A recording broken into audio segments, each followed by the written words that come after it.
Hello, everyone. Thanks for being here.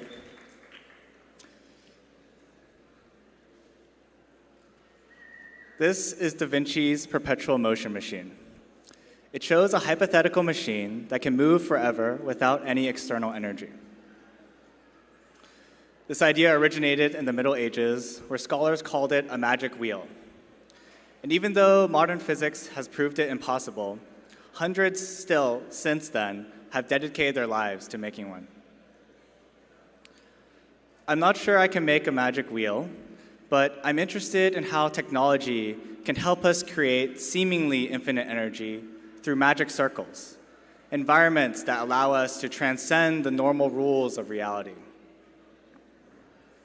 Hi, I'm Spencer Chang, and I'm an artist and engineer who makes communal computers. And today I want to share some of the questions that I found on my search for infinite energy through these words that I use to describe myself. It all starts with the computer. I grew up on my family's computer. The small one is me, if it isn't clear.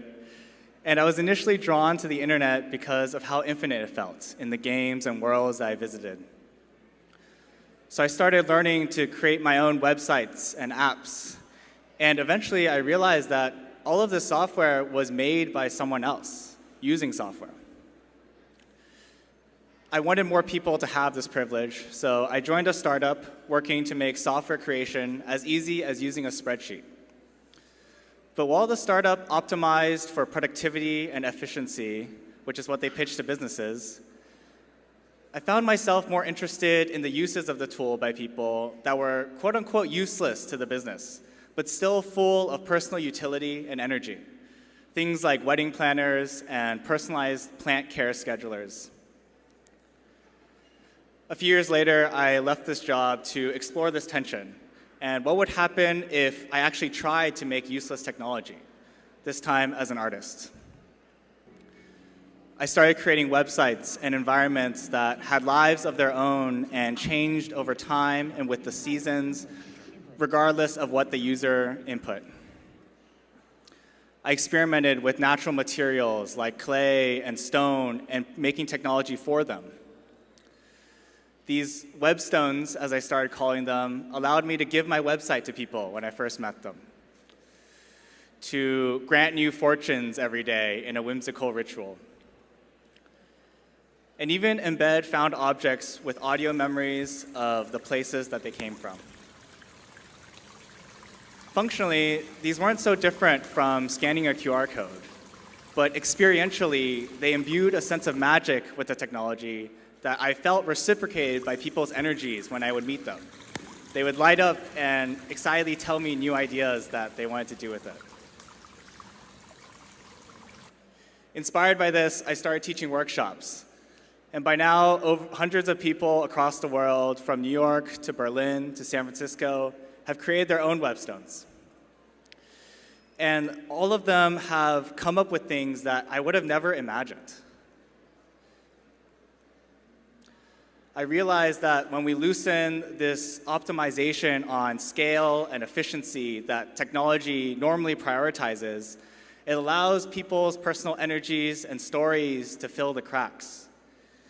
These webstones that people have made have become this piece of art that lives with them in their everyday lives.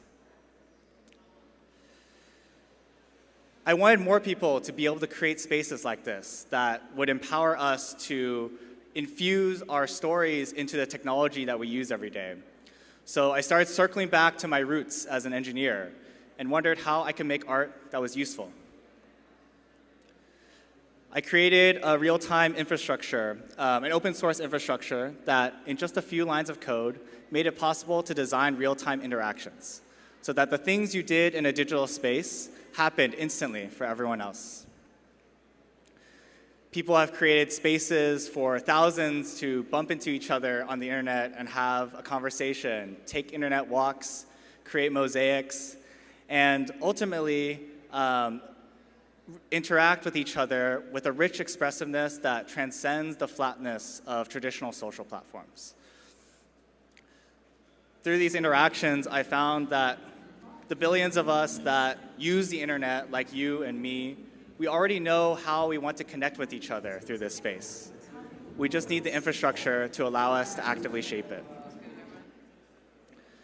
And I was reminded of what I love about cities, how anyone can come up with an idea to improve their community and make it happen. And even though these digital encounters were meaningful and intimate, they were still completely separate from my physical community. So I started exploring a form of technology that could actually empower the ways we already live and exist in the real world, and that could adapt to our communities. Computing Shrines is my latest work that embeds the collective internet spaces, like you saw earlier, inside public art sculptures.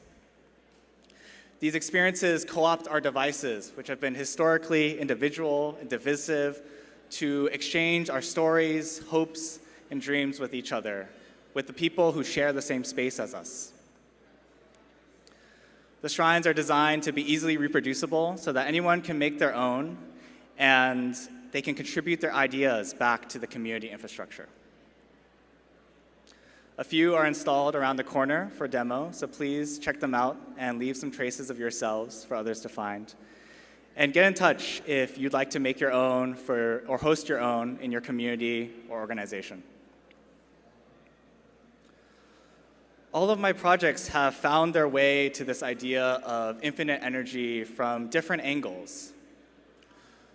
Whether physical or digital, I realize that we will play and create together and even care for one another in any space, given the right tools. We can hold hands through our phones just as we can in real life. I'm interested in my art more for the conversation it starts than the art piece itself. Technology more for the things that people can make with it than the tool, which is why I care about creating these environments and infrastructure, these magic circles that go beyond the white wall and our devices to engage and live with us in our everyday lives. Put together, I think our energy can create new systems, can reimagine our relationships with and through technology, and hopefully inspire others to continue that cycle. And maybe we and our technology can become a true perpetual motion machine. If you'd like to look for the answer together or support my search, please continue the conversation. And of course, none of this would have been possible without the support of New Inc., its community, and all of the people and organizations listed here. Thank you.